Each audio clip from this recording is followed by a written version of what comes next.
I gotta tell you, I used to be in the office from like 7 in the morning till 7 at night, and for a lot of like 18 years. And it's funny because once I got out of the office finally, and you know, I just take a little extra time for myself, you know, preparing my food and, you know, doing my work. It's like a whole day just to take care of me. I mean, it's crazy once you get your reading in and you get a little, you know, a few emails and, you know, consults, you know, a few people to see. No, but typical days, I generally like to be asleep, or I generally like to be in bed by 10, you know, right around that area. And maybe even starting to head up around 9, you know, 9:30. And sometimes I'll do a little yoga or meditation right before bed. But then I generally get up somewhere between 3:30 and 4. And the reason I like that, it's comfortable for me to get up. It's not like hard for me to get up. I really like that quiet time, you know, because it's so quiet, you know, and there's nothing stirring, and it's just gives a lot of nice space to do. So oftentimes I could do a little yoga at that time, or I might just do some breathing rhythms, or, you know, sometimes I have a lot of work. I'll just get up and just bust out the computer and just start going for things. But then typically I'd like to get a little workout in. It'd be nice to get a couple hours at the gym. I go to the gym and put on my iPod, and when I go to the gym, though, I use it like a jungle gym. You know, it's not like there's no linear. It's not like 8 sets and 4 sets, and it's like every muscle needs to be worked. So just get on something and start moving, you know. And a little resistance helps to build so I'll get a little, you know, workout in. Oftentimes I see maybe a few consultations through the morning, the mid-morning, afternoon. And then, you know, right now we're producing DVDs. We have DVDs coming out on yoga, the master moves, one called The Secret to the Mysteries of the Universe. And it's all about sacred geometry, esoteric anatomy, and how to find these esoteric sciences within ourselves. We have another DVD coming out on nutritional food preparation. So basically we're kind of working at all these, trying to get, we have other books out, so I'm working towards producing a lot of different things right now. And then I'll definitely prepare a little salad for myself. I generally eat one meal a day, and my salad it's you know, very simple. I sometimes get in the groove and I like certain things, and I'll eat that for a few weeks, and then I'll, you know, move on to something else. I typically like foods that are high water content, like cucumbers and apples and, you know, oranges, things like that, because it mimics the way our body is. You know, our body's 80% water. Eat food that's 80% water. It just makes sense to me. A great salad, which I love, is you take tomatoes and cucumber, and you take some celery, and you know, maybe some pumpkin seeds and raisins, and, you know, make this beautiful Mediterranean salad. I mean, it's so refreshing, so good.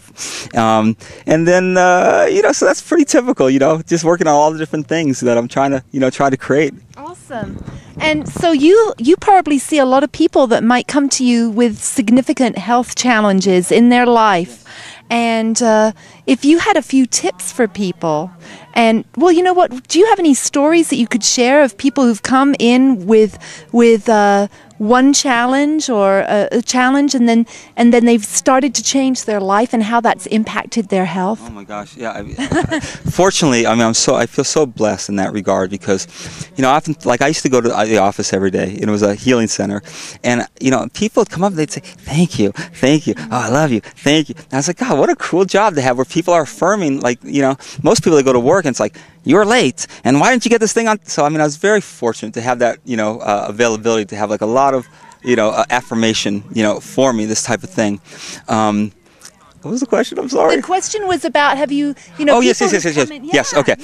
Yeah. What happens invariably, and it's actually quite interesting. What happens is, the moment you make that decision to have integrity with your word and to create a better environment for your spirit to live in, let's say, for the better body temple for your being to be present in, magic happens. Actually, I had this one guy one time. He come in from a car accident. His lawyer had sent him in, and he was a very aggressive dude. He was kind of a construction guy, and he's like, I don't like being touched. My girlfriend's a massage therapist. I don't even like her touching me. The only reason I'm here, my attorney sent me in, and I'm, you know, da da da. I was like, oh gosh, all right, you know, cool. Let's, you know, whatever we gotta do, we'll take care of him. So, you know, as I'm doing the consultation and the exam, I'm throwing a few hints in there. You know, yeah, you know, you can't improve things, change your diet. You know, you have a little, you know, power to take things on yourself. I don't know. And then I adjusted them. He allowed me to adjust them, and I did it really, you know, cleanly, and it was kind of just really short. I didn't want to be out on his body too long, and it changed. He was like, wow, that felt really good, this type of thing. And so so what I mentioned to him, I said, listen, if you're interested, what I like to do with my patients, I put them on what I call 30-day training. I give them a little program for 30 days as far as eating, and they go for it. But at the end of 30 days, if you don't like it, you go back to eating the way you were. But this way, you have the experience. It's not like, oh, this guy says that guy says that. You own it. It's yours. Now are you sleeping better? Digestion better? Are you happier? Do you feel? You have the experience. So what happened with this guy, which is typical with a lot of people, he went for it, and his life changed. But not just like his health changed, his life changed. He's like, I met this girl, and this is all in 30 days. Wow. They made me foreman at the job because I was getting there early. I had more energy. Weird things, synchronicities happen as you start becoming more in alignment with what our true nature is, this type of thing. So it happens constantly, and it's really, and it's wonderful to see, because it's that instant when people make that change. It really is. Wonderful. Yeah. That's awesome. So, how can people find out about you? And if you have a closing, maybe 3 tips for people. Okay. Yeah. I can do that. You can find out about, we have a website. It's called perfecthealthnow.com, all one word, Perfect Health Now. And we're going to have some things up on YouTube and things like that. We're going to get some saturation there soon. We have so many other things we've been working on, so we got to get some things out there. But really, there were 3 things I wanted to share with people. That's a good question. How they might improve their health, how they can start feeling more alive. Yeah. In tune with them. Yeah, I would say, it might not be the typical what you might consider. What I'd say first, number 1, slow down. We're all moving at an exponential rate, and it's getting faster and faster and faster, and we don't realize how fast we're spinning because we're in the matrix. We're in the spin. Okay. I used to go up to Big Sur, which is an amazing place up in the mountains, and I remember going up there. After a few days, it's like your whole energy shifts. You move into and things become more magical. You have to bring that same consciousness into everyday environment, slowing down, whatever it means to you, it should get deeper all the time. The way you eat, the way you communicate, the way you run, going here, the way you're going there. And as you slow down, you create more consciousness. Like the Buddhist monks, they walk very slow, not because they're tired, because they want to be centered. They want to be in that consciousness all the time. All the time. Actually, I have a very interesting story. Can I mention this real quick? I had a friend, it's actually a long story. I'll try to make it short. A friend who was raised, Protestant or something, blonde hair, blue-eyed kid. He got online. Like you then. Yeah, very much. But I was raised Jewish, but he was raised Protestant. And he did very many things into spirituality. He lived at a Buddhist monastery.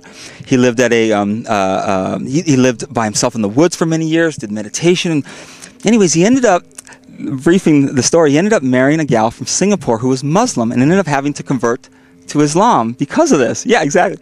And the wedding video is so cute because he sent me one. It's like country music, but they're all in their traditional Muslim clothes, and it's country music in the background, and it's like East meets West, and this guy's blonde hair, blue eyes, and this Muslim stuff. It's very cute, and he's a very sweet energy. But I remember sitting with him a year ago, and I asked him, I said, I asked you a question. He said, yeah, anything. I said, all right. I said, how does someone who works so hard, seems to free their, liberate their soul and their mind, how do you become in a system that seems so, locked in, But his answer was beautiful, and I thought it was right on. And what he said was this. He said when he was at the Buddhist monastery, he said, I got close. I got close to feeling that connection all the time. He said, but when I'd leave the place, I'd often leave that connection. He said, when I studied Islam, he said, obviously I did it because, I was marrying this gal, but I took it on as an academic. I wanted to study it, academically and look at it through the different philosophies, not just as a dogma. But he said what was very interesting was that because of all the rituals, put your fork here and say Allah 4 times before you do this, and this goes here, put this guard. All these things kept bringing them back to that point to remember the consciousness of the divinity and why we're here. So I thought that was kind of interesting, you know. That's awesome. So it's like mindfulness, really. Exactly. It was mindfulness, and that's what. And Islam means submission to God. I mean, that's what the terminology means. So with him, I thought, wow, that's really beautiful. But that's what we all have to do, and that's what it means by slowing down. Recognize your divinity. Recognize your spirit. You know, treat yourself as the most divine creature. You know, if whoever your spiritual master was, whether it's Gandhi or Jesus or Buddha, if they were here, you wouldn't be taking them out to Sizzler. You know, you take them out to like some organic food. You know. And so do the same thing with yourself. Treat yourself as that divinity, and then you recognize that. Okay, so slow down.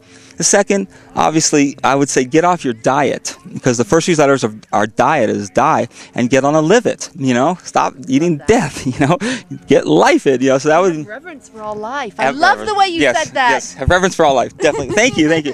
And the third thing I would say would. You know, dive into love as much as you can. Learn about that vibration. Love is when we're letting ourselves vibrate effortlessly.